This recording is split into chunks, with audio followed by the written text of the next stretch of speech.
Everybody had a wonderful Thanksgiving. I'm not going to be too long today. I have about 50 minutes and I have a hard out at 12:55 because Nicole told me it is Black Friday and there's discounts on a mattress she wants to get because we are moving into the new house and the kids need mattresses, so we need to get there. So I have a hard out at 12:55. So if anyone sees me rambling beyond that point, say, Brett, stop the stream, stop talking. You have to go because Nicole needs a discount on a mattress. And that's the way the cookie crumbles. So it's been an interesting week. I made our Thanksgiving, the true history of Thanksgiving, which was just for the children. It was very basic stuff. But I made a post about it on Instagram, and that lit a dumpster fire of people that were straw manning me and attacking me and calling me all types of isms and names. And, well, if anyone knows me, that's not going to intimidate me. That's not going to deter me. In fact, it's going to make me double and triple down. So now, not only are we going to take down one sacred cow of the whole Thanksgiving situation, but we are going to get into the history of smallpox blankets. And did that really happen? Or is what so many people believe actually, and by the way, this was a little shocking to me, but is what people believe, well, a lot of it propaganda, because a lot of this stuff I kind of held to be in reverence myself, where it's like, yeah, but these things happened and they were really bad. And then the more you dig, well, I don't know, because, well, let's get into it. So you have the pilgrims, and the pilgrims were facing religious persecution. So in many ways, you would say they were refugees of sorts, right? The pilgrims were facing religious persecution across the world. First, they went to Holland, and they were there for about 12 years, and they liked it, but ultimately, they got the Mayflower, and they set sail toward the Americas. And for anyone who wants to know where I get some of this information, I did read William Bradford. He was the governor of the Pilgrims for 30 years, his primary account of their experience and what happened. So the Pilgrims, they set sail to the Americas, 2-month journey. Against all odds, they made it to the Americas with only one person dying. So they originally wanted to go to Virginia or the Hudson River in New York, but they wound up in Cape Cod, Plymouth Rock, right? So they arrive, and when the Pilgrims get there, they are met by hostile Native American tribes. Now, I know what you're saying. Well, wouldn't you be hostile toward the Pilgrims? Why, yes, I would. I think those tribes were probably pretty smart to be hostile toward people invading their land from a foreign country, a foreign, place in the world. So the Pilgrims arrive in the Americas, and an Indian tribe attacks them, shoots arrows at them, and they take cover, and they're okay. And then later on, that tribe takes a snake skin, puts bows and arrows through the snake skin, and they leave it on the Pilgrims' doorstep. Now, again, I know what you're thinking. I'm thinking it too. If I were those tribes, I would be very hostile toward people invading my land from a foreign place. There's no question about it. I'd be hostile. So the Pilgrims, they get this snake skin with the arrows in it, and William Bradford and the boys, they respond by taking the snake skin, filling it with bullets and gunpowder, and they send it back to the natives. And the natives pretty much got the message because they kind of backed down. Well, it still worked out for the natives because the Pilgrims arrived in the winter. And, imagine coming across the world with no infrastructure, no grocery stores, no shelter, and you arrive in Massachusetts in the winter, right? They were hurting. And within months, half of their people had died. Half. There was 101 people, I believe, that got off the Mayflower, and about half of them were dead.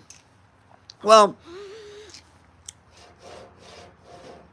they were struggling. They were dealing with disease. They were dealing with starvation.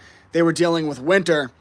And that's when they were approached by the Wampanoag. I'm going to pronounce this so wrong. The Wampanoag. The Wampanoag. I got it. The Wampanoag. They were approached by the Wampanoag. Everyone knows the story of Squanto, right? He spoke English. And he meets up with them, and they don't know what he's doing. And he says, hey, can I have a beer? And they're like, what? Smooth by him, assuming the story around him is true, because we're dealing with allegedlys with history this long ago. So Squanto says, hey, can I have a beer? And he meets up with the Indians, he meets up with the Pilgrims, and they come to an agreement. And this is all documented in William Bradford's primary account of what happened. And basically they agreed that they wouldn't attack each other. Oh, by the way, the Wampanoag, it's so hard to pronounce. Wampanoags had stolen a bunch of their materials, so they were watching the Pilgrims die, and they were stealing their materials and making it harder for them. So Squanto returned their materials, and they came to an agreement that the Pilgrims would help them fight off neighboring tribes that were attacking them, right? And they would show the Pilgrims how to grow food. Because the Pilgrims, they were getting attacked by their neighboring tribes, and they were being forced to pay tribute, or a form of taxation, really, where they were forced to give, the Wampanoags were forced to give their food, their materials, their supplies to other native tribes in order to stay where they were. And they were at war trying to defend their territory. So they approached the Pilgrims. They said, hey, I see those big cannons. I see those guns. You guys are capable, right? The other tribes aren't attacking you because they know what you can do. F around and find out. So they said, hey, we'll show you how to grow food, and we'll form a military alliance. That's what it was. It was a military alliance. They said, if anyone attacks you, we'll help. If anyone attacks us, you help us. The origins of the first, it wasn't really the first Thanksgiving, but the Thanksgiving that everyone celebrates was a military alliance between the Pilgrims and the Wampanoag tribe. And that's the true history of the first Thanksgiving. Now, if you're the Wampanoags, were you justified in helping the Pilgrims? Should they have just let them perish? I don't know, because on the one hand, you have foreign invaders, but on the other hand, and by the way, these people could just as easily be viewed as refugees, so you can't say, oh, but they had it coming, but then support, the border should be open in the United States of America. You can't do that. You're a hypocrite, right? These people were refugees from across the world. They faced horrible religious persecution, right? They were put in prison. They were put to death. There was bad stuff happen.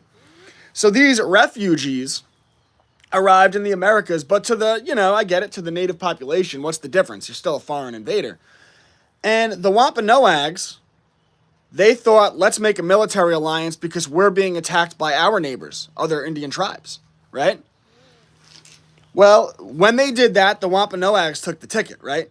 So now what happened after is horrible, right? What happened after where these tribes would be wiped out is horrible, but you still don't take away the true history, their agency, all right? The Wampanoags, they knew what they were doing. They entered into a military alliance to help them defeat their neighbors. And ultimately, that would cost them dearly what would happen. But that's the true history of what happened.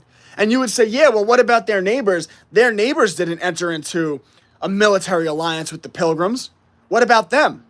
And I'm like, yeah, they didn't. But on the other hand, if their neighbors weren't attacking the Wampanoags, then the Wampanoags wouldn't have been incentivized to form a military alliance with the Europeans. So, yes, those tribes all have agency over what would happen to them later. If they weren't being aggressive, if they weren't strong-manning each other for taxes, if they weren't trying to take each other's territories, then there would have been no incentive to make a military alliance with the Pilgrims, with the Europeans.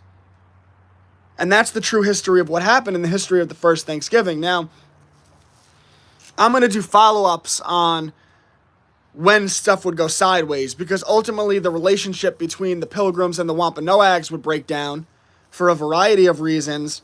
More military alliances would be formed between fighting European groups and fighting Native American groups. So it was like European and Native American versus European and Native American.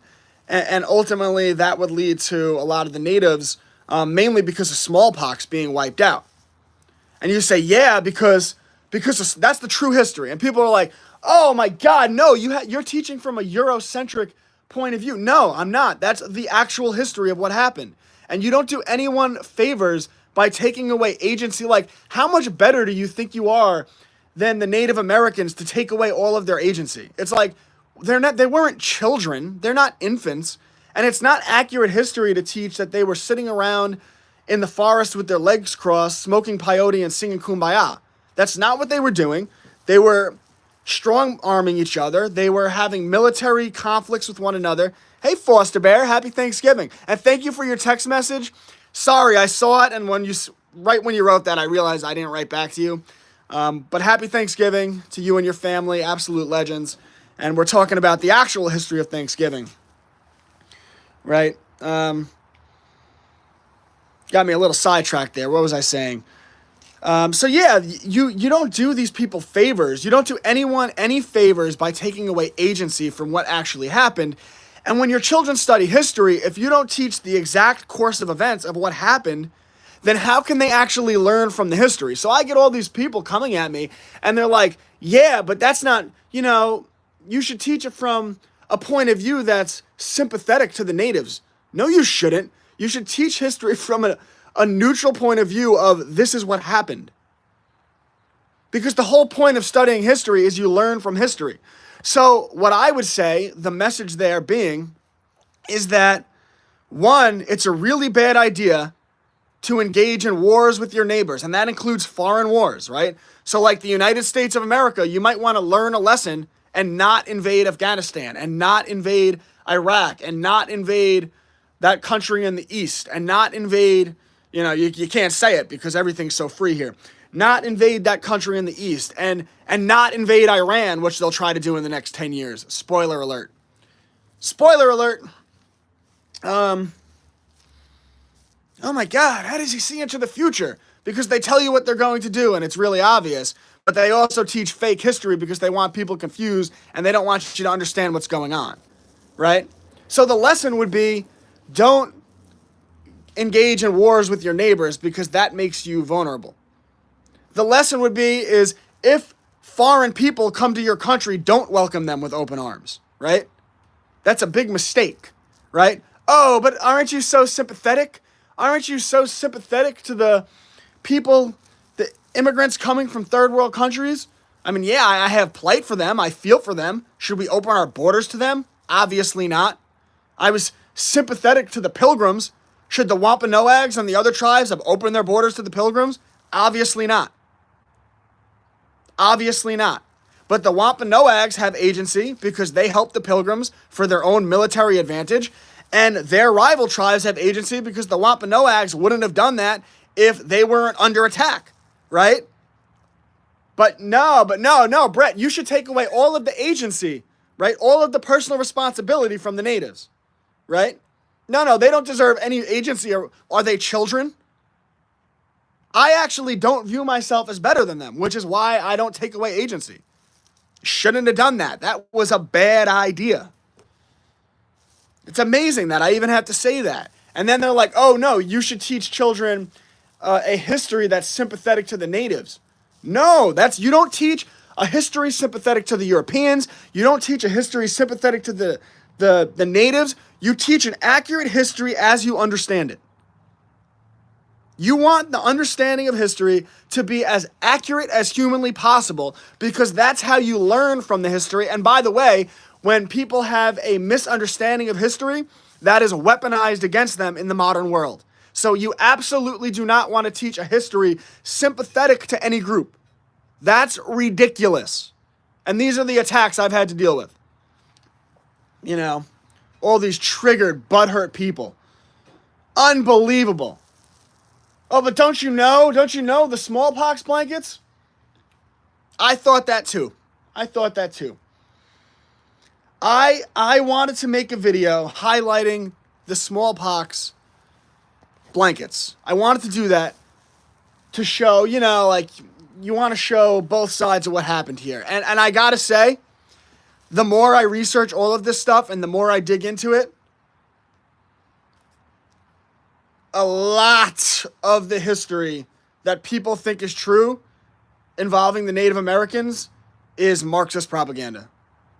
And it's not the result I wanted to find. I was disappointed. I was like, but what about the blankets? Why didn't they give them the blankets? You see the comedy in that? You see the joke in that? I'm disappointed that they didn't give them the blankets, right? Because here's what actually happened. So the Native American tribes, and there were over 10 of them, were having a war dating back to the 17th century called the Beaver Wars, right? I just don't know why they didn't give them the blankets. They were having the Beaver Wars, right? And the Iroquois and the Onondagan and all of these tribes were fighting amongst each other for trade routes. They were trying to control these trade routes because there was a lot of money and power in it. And these wars were violent. I mean, these tribes were going to town on each other to the point where a lot of historians claim that what the Iroquois did to the other tribes was genocide, right? So this was some violent stuff going on between these tribes, and this war was going on for a long time. Well, when the Europeans arrived, the tribes again saw their weaponry, and they thought they could use that to their advantage. So the Iroquois, they formed an alliance with the Dutch. The other tribes formed other alliances with European nations, and they were going to war at each other, and they actually invited the Europeans in. Again, right? That's not the history you're taught, but that's the true history. They formed alliances, they made agreements, and they took the devil's ticket and they invited them in because they were being greedy and they were fighting over trade routes. And that's the true history. Now, does that justify what happened? In fact, no. What happened next was terrible. What happened next is, it's not to the extent that we're taught in Hollywood, right? Told by Hollywood, but what happened next is terrible. So, fast forward a little while, Beaver War still, and you have the French and Indian War. And the French and British War. It's part of war, which was really a world war, which was going on between France, Britain, and other countries. It was really a world war. They don't call it World War, but it was going on between countries all over the world. And it was part of the 7-Year War, which lasted much more longer than 7 years. It's all confusing, but it was the French and Indian War on the American continent, and it was really England versus France. It's England versus France, and once again, the Iroquois partnered with the English, the tribes partnered with the French, and they saw it as an opportunity to advance their cause with the Beaver Wars and to gain control of these trade routes. Well, the French lost. The French would lose the war. And when the French lost the war, they surrendered and they withdrew. And now these other tribes, which thought they were being slick and partnering with the French to get a one-up on the Iroquois, they were up a creek without a paddle, right? Because the French were gone. They were just at war with the British. The British just won the war. So, yeah, obviously the British are like, yeah, we're taking the territory. Why wouldn't they? Right? They were invited in. It was part of a war. The other side are fighting against them. They won the war. They're going to take the territory. Well, the French leave. So those Native American tribes, rightfully so, I mean, I would have fought, but those Native American tribes, they try to keep defending their territory anyway. And they attacked the British all over the place, including at Fort Pitt. And at Fort Pitt, there was a Swiss mercenary. This is, again, the Native Americans versus the British. The same British that the Americans would go to war with a few years later to fight off that oppression, right? So there was a Swiss mercenary, Simeon Iser. I'm probably pronouncing Iser terribly wrong, but it's hard to pronounce with the spelling. And the mercenary had the idea to give the smallpox blankets to the natives. And he had the approval of 3 of his higher-ups in the British military. And he gave the natives 2 smallpox blankets, and a handkerchief. Smallpox handkerchief. And as the story goes, 60 to 80 natives would die from smallpox after that. Now, did the blankets cause the smallpox? Maybe, maybe not. Is that a horrible thing to do? Yes. Were they at war and literally killing each other? Yes. Context. It's very easy for people not at war to be like, the rules of war. What are the rules of war? People are lost. So, anyway, they're at war, and they do the smallpox blankets. And I'm not saying it's a good thing. This is the true history. And, people are like, oh, that's so unsympathetic. What? No, your people live in La La Land. People, what are you talking about? They're out in the middle of the wilderness, hacking each other to death with hatchets. If you were in a war and you're hacking each other to death with hatchets, and you had the opportunity to kill your opposition with a disease, would you? No, I wouldn't. Shut up. You're lying. You're liars. It's not good. It's terrible. War is terrible. That's why you don't take the ticket. That's why you don't fight your neighbor for territory. You play stupid games and you win stupid prizes. No, there's no personal responsibility. Victims. Wrong. You play stupid games, you win stupid prizes. And by the way, the French and the English, they were playing stupid games too, and they won stupid prizes also. It's so unsympathetic. No, you don't teach history from a point of sympathy. You teach it from what actually happened so your children can learn from it. That's what you teach. And by the way, I'm not this vulgar when I teach to children. It's more of a, this was what happened. But since I'm speaking to adults and I faced an attack, I'll give it to you straight. I'll tell you what I really think. That's what I really think. No, we wouldn't have done that. That is not a nice way to fight a war. It's much nicer to just hack each other to death with hatchets. Yeah? Okay. You ever been in that situation? If you had a way out, you taking it? But anyway, so they gave them the blankets, the British did, and 60 to 80 people allegedly died from that, which is terrible. It's terrible, and you don't even know if that's where they got the smallpox, but, it's terrible regardless. And then the English won the war, and the English took that territory. And then that's the history of what happened. That's the history. That's all of the myths we've heard about smallpox blankets. It was 60 to 80 people who died in a fight between the Native Americans and the English before the United States of America was even a country. And for the last, X many of years, I thought that was true. I thought it was true. I was like, man, it's terrible what the Americans did there to the natives. They didn't. It didn't happen. The British did before America was even a country. So talk about how many years we're talking about, by the way. How many years ago was this? And it was something the British did. And then the Americans would fight the British. And when the Americans fought the British, once again, the Native American tribes partnered with the British to try to take lands from the colonists. Again, the greed struck its ugly head. They took the devil's ticket again. Then the colonists won the war. And, well, you engage in a war with someone. There's this crazy idea that losing a war has consequences. It's...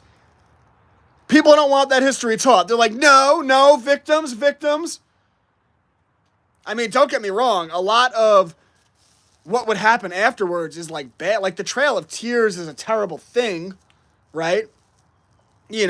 Displacing people from the land and whatnot. But, again... Wars have consequences. Play stupid games, win stupid prizes. Oh my God, that's so unsympathetic. It's truth. It's not about being sympathetic. It's the truth.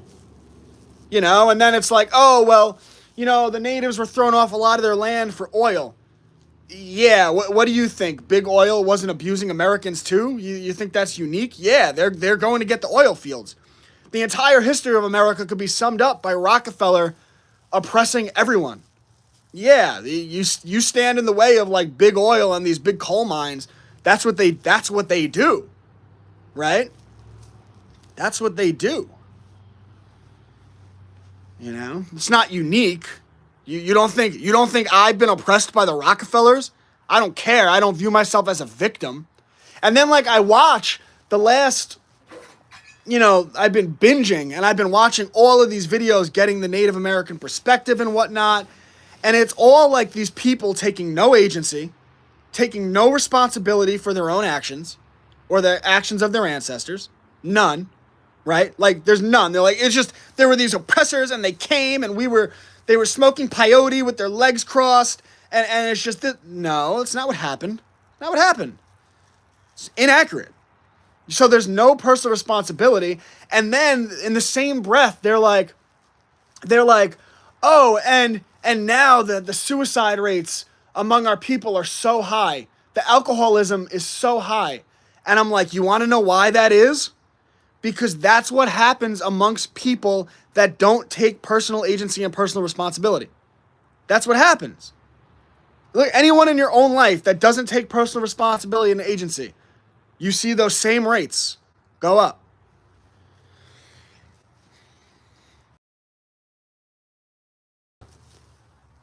And people could spew their venom at me and say names and call me all types of names.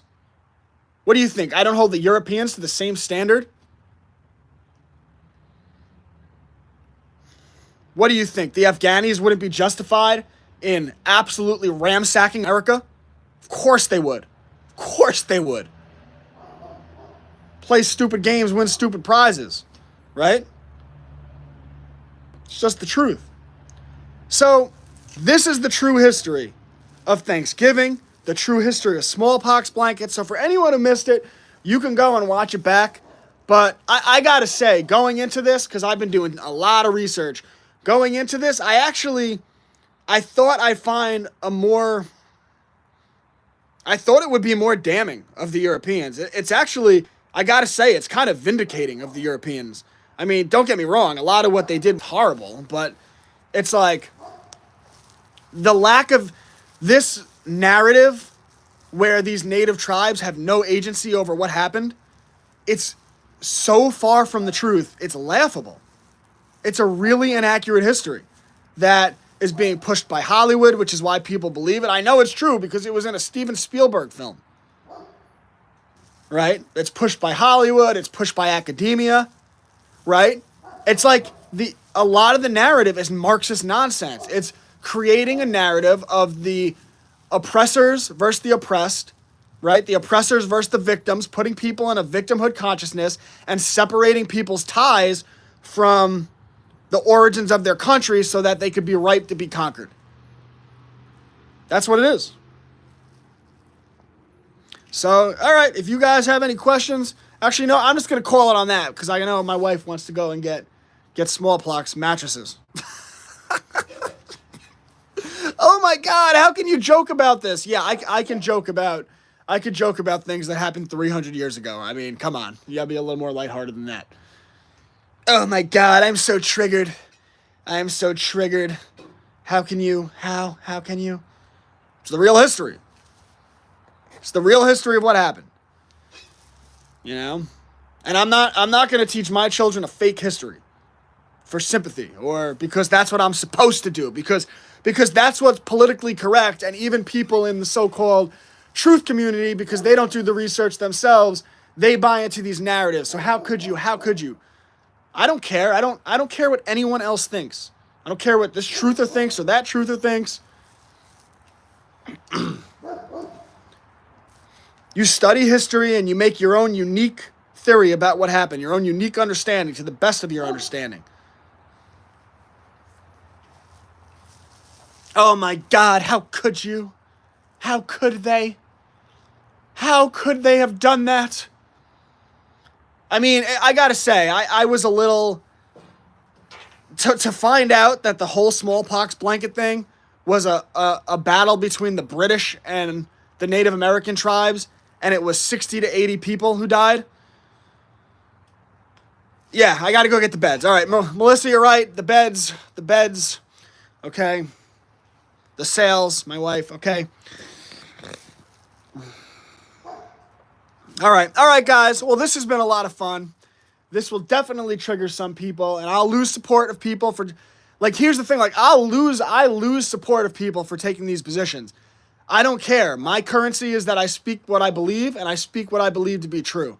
And what I spoke, to the best of my understanding, is the truth. And I will always do that, and I don't care if that makes me unpopular. I don't care what it is, but it's the truth. And I'm probably going to make a few more videos on this, and I'm going to post one to Instagram in a few minutes that's going to trigger a lot of people. How dare yous? But it's the truth.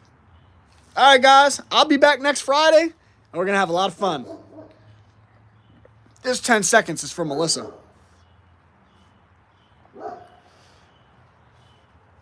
And then, by the way, just real quick, and people will be like, what about what happened in the Caribbean with Columbus? What about what happened in South America? Right, but you do understand these are different groups of people, right? These are different European tribes doing these things, right? Like, you understand that, right? There's the Americans, there's the English, there's the Spanish in Spain. Spain was brutal. Brutal. You do understand that's not the American so-called white man, which is a false category error, right? That's a category. What is the white man? I'm Italian and Russian. You think I relate culturally in any way to English Anglo-Saxons? You know how different my history is from English Anglo-Saxons? You know how different my history is from the French? Like, that is the ism of viewing the world, right? Look, there's no such thing. What is a white person? That's a category. It doesn't exist. I'm Italian and Russian. No, I don't relate to English Anglo-Saxons. It's amazing I have to say these things. Oh, but don't you know Marxist narratives that are designed to divide your country, divide and conquer. Yeah, I do know. I do know where these narratives come from. All of these narratives, these things, like, people argue from false premises because they have no understanding of history. Like, it's a joke. It's a joke. These are Marxist narratives. What is a person? These are neighboring, rivaling tribes, right? It's like the Iroquois, which may have been genociding their neighbors, are different than their neighbors, right? These are different tribes, different European tribes, right? Someone that has skin that's the opposite of mine. You think a person that comes from, Uganda is the same as a person that comes from South Africa? These are different tribes. These are different people. They come from different parts of the world. They have different cultures. And to take all of those cultures and categorize it by that's a joke. That is the ism. That's the actual ism. It's amazing I have to say these things. And then I get these people who come on my Instagram page and they're like, they shoot these accusations at me and they call me these names. These people are lost. They have no understanding of their history. They have no understanding of the world around them. And then they come and they like these slanderous names toward me. And they'll say that I'm not acting with honor. Man, if you're going to slander someone's good name, you better come hard. You better come correct. Right? You're going to call me all these isms. You better come correct. The false premises which you build your worldview on. Marxist propaganda and Hollywood movies, so you know it's true. Well, Steven Spielberg said it. I know it's true.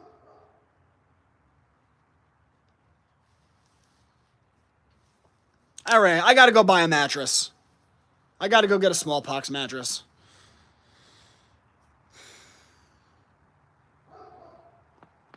I'm with Kanye. I walk with Jesus.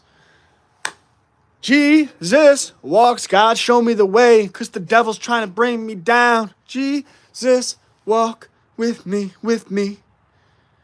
You know what the Midwest is? Young and restless, asbestos, might snatch your necklace. Tell me who Kanye West is. I love me some Ye. And I love me some Kyrie, by the way. And Kyrie would probably disagree with me on a lot about what I said about the Native American history. But that's cool. Like, Kanye speaks the truth as he understands it, and he has an open mind. Like, I love Kyrie Irving. That guy is great. Kyrie Irving, Kanye West. I love these guys. They speak the truth. They speak what they believe to be true. Through speaking the truth, they are attempting to unite people, which a lot of people won't see from my talk, but I'm absolutely a uniter of people. And I just don't think that teaching people fake history is how you unite them. I think that's how you divide people. Anyway, I will see you guys next Friday on my live stream. And of course, I will see my community all throughout the week. And I've been very inspired by doing this Thanksgiving history because I've been so attacked for it. And it showed me how important it is that someone who actually has courage teaches children history. And I might get things wrong, but I'll speak what I believe, not what the losers at the Department of Indoctrination say I should do. And I've seen how important that is this week, and I'm going to do a lot more stuff with history. I might start teaching history back from the BC era up and toward the modern world and just start building it out. Like, we're about to get at it. We're about to get at it because by seeing how triggered people are and their lack of understanding of history, it's shown me how important it is that someone with actual courage teach this stuff. And you could say a lot of things about me, but one thing you can't say is I don't have courage in spades. God is good. God is great. God is great. And only through God's love, and I don't care what God you follow, that's fine, but through God's love can we heal as a people. I don't care if you follow the gods of the Native Americans, that's fine. You follow my God, Jehovah, Yahweh, Allah, what do you want to call God? But through God we heal. All right, guys.